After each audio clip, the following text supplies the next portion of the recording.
Faisal, in the work we talk about the three centers, the heart center and the head center and the belly center, and now you're uh, becoming quite poetic in your ways of integrating these. Could you talk about that a little bit? Sure, I'll talk first about, I used to be a poet. I used to write poetry and I love poetry. And I remember the old days when we were discovering essence, Hamid Almas, my friend, used to say, don't you see how beautiful essence is? Why don't you write poetry? And at that time I was Zen. I didn't want poetry. I didn't want images. I want the suchness of things, Don't give me a poem about it. I have no time to waste. So really, so he encouraged me, but I was really too serious about cutting through the ego and the confusion and to land home. And it was good, but it was excessive, too much. It would have been nice to dance it a little, to sing it a little, but I was serious. I really, now I feel I am matured enough and done my sentence, my homework, the teaching has arrived, and I feel many are taking it and carrying, what they call it, when you run and you give the baton, I think. Yes. Yeah. Others carrying it, and I feel, thank God, many teachers are not about carrying it. So I feel happy that it has landed. Now I feel like I am really going back to being a romanticist again, to be a poet, to be a lover. And I really want to rewrite the whole journey from this place, from poetry, from visions, from aspiration, from all of that. So it reaches as many people. Some people are heart dwellers. They don't like analysis. They just want to sing it. They want to. So I want to do that, and it's coming back. So one of it was, today I was reflecting about the ways different people or what we need, how to reach being. The different ways. I could say belly center, heart center, head center, or whatever, but it came to me as the way of the turtle, the way of the gazelle, and the way of the eagle. The way of the turtle relate to me about the belly center, to be one step at a time, to be meticulous, to be careful, and that pertains to so much of the work in the diamond approach, diamond logos.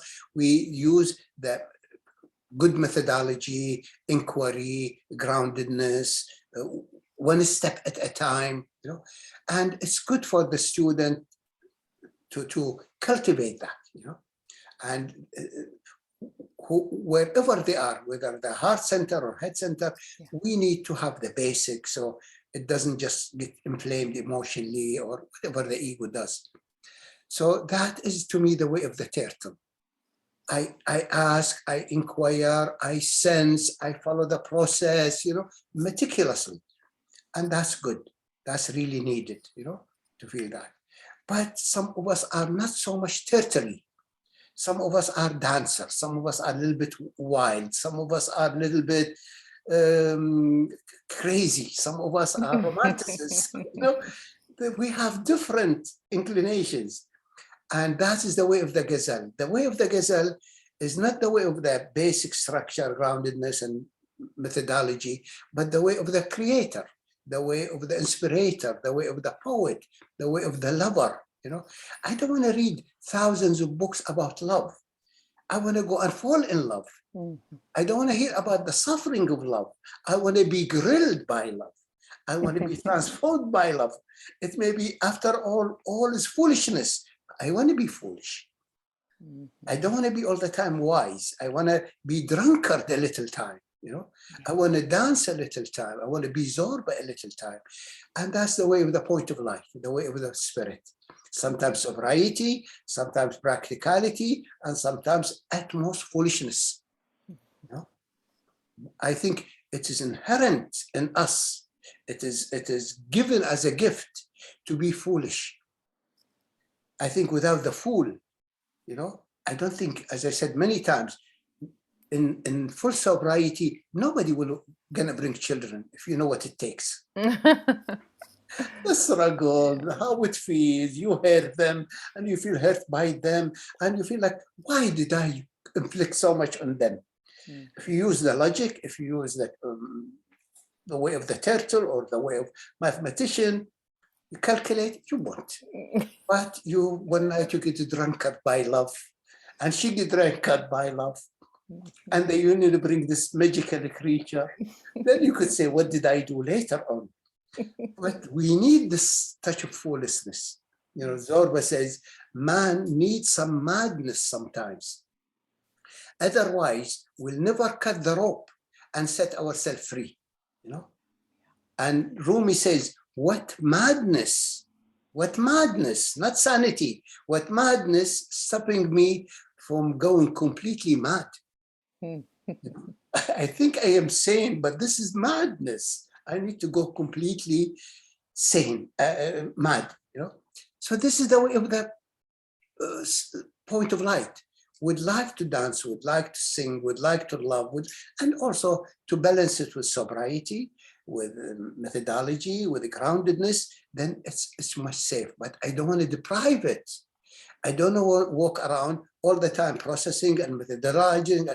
Then my mind will create a much more powerful entity that overrides the foolishness of my point of life. I want to dance. I don't have to study all the dancing and the history of dancing. Let me goof.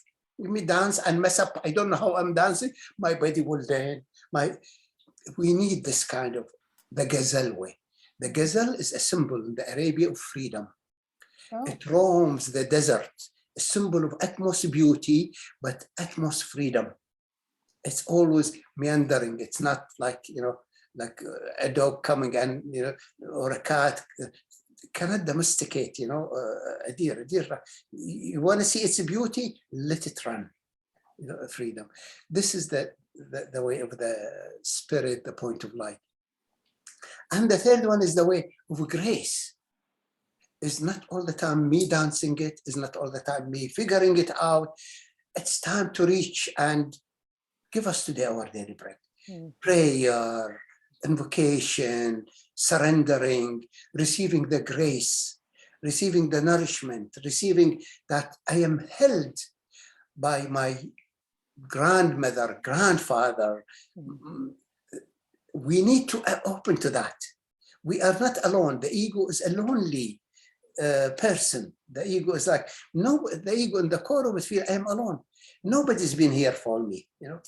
And we need to break this ring of loneliness in the ego and open to the Emmanuel. Being is with me, God is with me. I'm not alone, you know. And that's also the way of the prayer, the way of grace. Grace, hard work, and inspiration. The combination makes a good meal. And the grace is? Grace? Grace is which animal? Grace, sorry? Grace is which animal? The eagle. Ah. The eagle flies to the highest. It doesn't just sit in the air.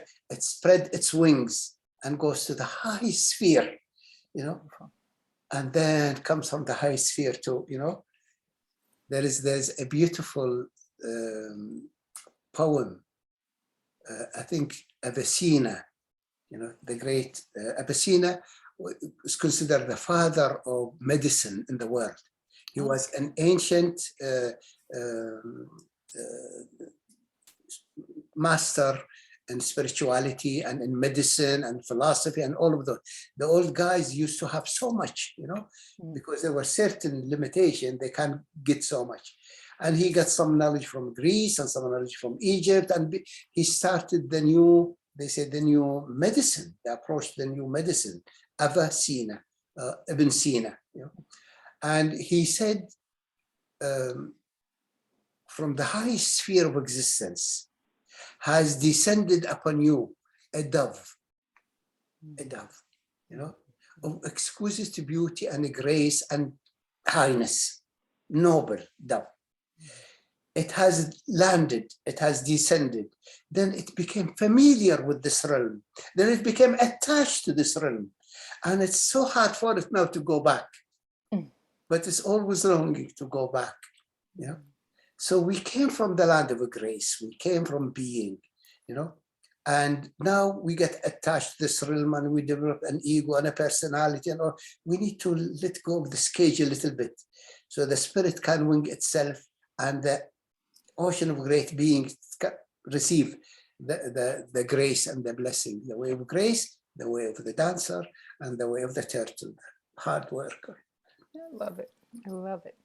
It's beautiful. Thanks. Thanks.